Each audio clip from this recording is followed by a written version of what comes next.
Ben ritrovati a bordo per una crociera nel tempo presente del flauto shakuhachi. Nell'escursione è inclusa un'anteprima per i passeggeri nella Taiko Trains and Ships. Sullo schermo grande potrete infatti visionare un estratto dall'intervista all'uomo che ha portato lo shakuhachi nei palchi più famosi del mondo. La compagnia si augura che le poltrone siano comode e il tè verde di vostro gradimento. Nella prima parte del viaggio abbiamo incontrato il pazzo monaco Fuke e poi abbiamo visto come i samurai restano senza padrone e diventano ronin e trovano un rifugio nella setta zen dei monaci Komuso, la setta di Fuke appunto. Poi abbiamo visto che cosa significa Ichionjo Butsu, cioè una sola nota, i vari simboli del flauto e anche della tenuta dei Komuso, e poi abbiamo visto che sotto quel cesto potrebbe nascondersi una persona violenta, una spia, un ninja o chissà che altro. E poi l'epoca Tokugawa finisce. Nel 1871 la setta Fuke è spazzata via con un decreto del nuovo governo Meiji, deciso a correre verso la modernizzazione. Con quella riforma i templi ufficiali dei Komuso spariscono. Queste persone all'improvviso devono trovare un altro modo per guadagnarsi da vivere. Chiedono dunque al governo di poter insegnare la tecnica del loro flauto. Ed è così che ha inizio l'era moderna del nostro caro shakuhachi, che diventa di nuovo un gakki, cioè uno strumento musicale secolare, usato molto in ensemble con shamisen e koto nel cosiddetto sankyoku e più recentemente anche in composizioni moderne con altri strumenti, anche occidentali.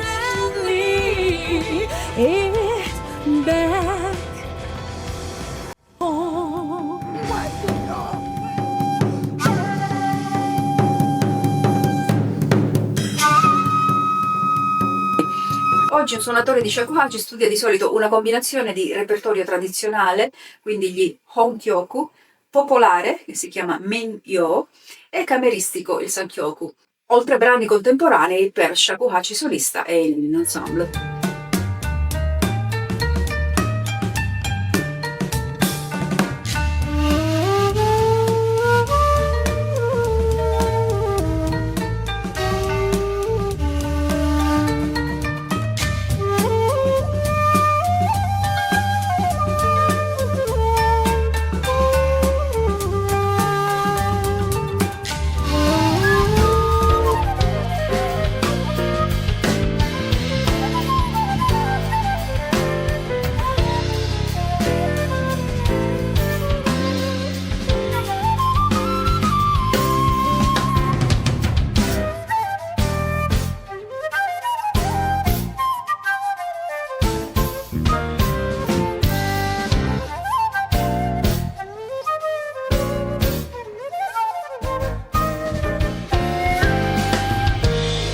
Anche gli insegnanti di oggi, almeno in Giappone, insistono molto sull'aspetto spirituale.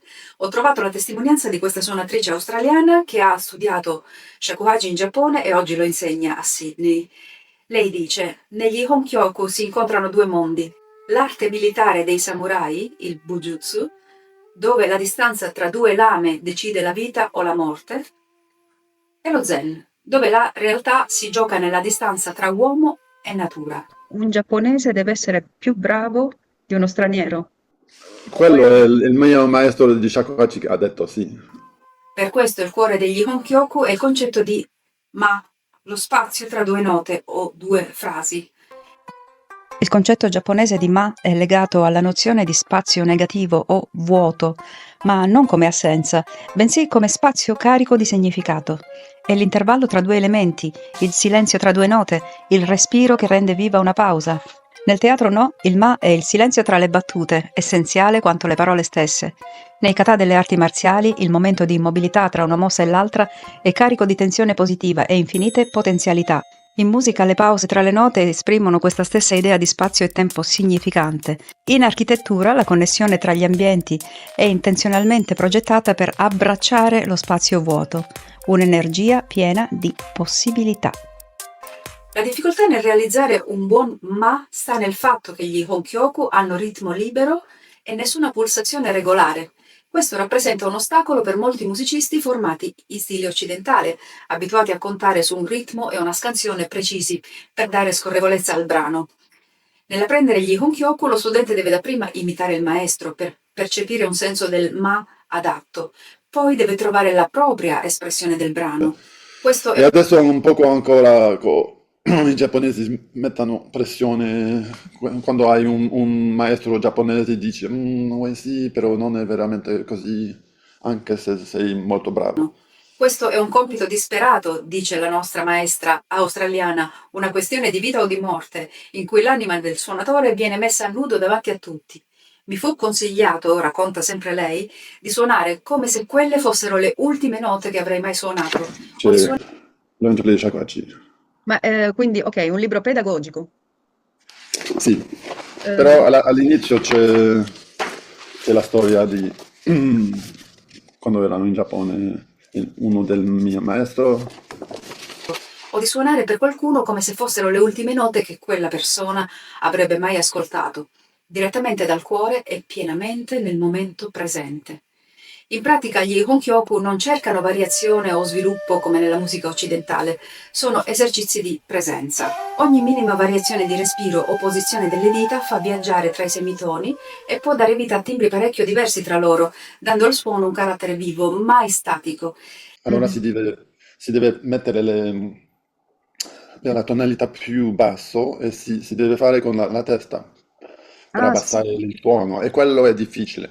Mm. Anche se vedi su YouTube, il 90% dei suonatori non lo fanno correttamente. Ah, Non sanno fare un si bemolle ah, e il mi ok. bemolle è molto difficile, e quello diciamo 80-90% non riescono. Allora Non- c'è la maggior parte dei sciacquacci che si senta su YouTube è una strana tonalità e mm, non dovrebbe essere. È abbastanza innaturale per chi cerca Sì, questo modo di perché suonare sì, religioso. è difficile di abbassare.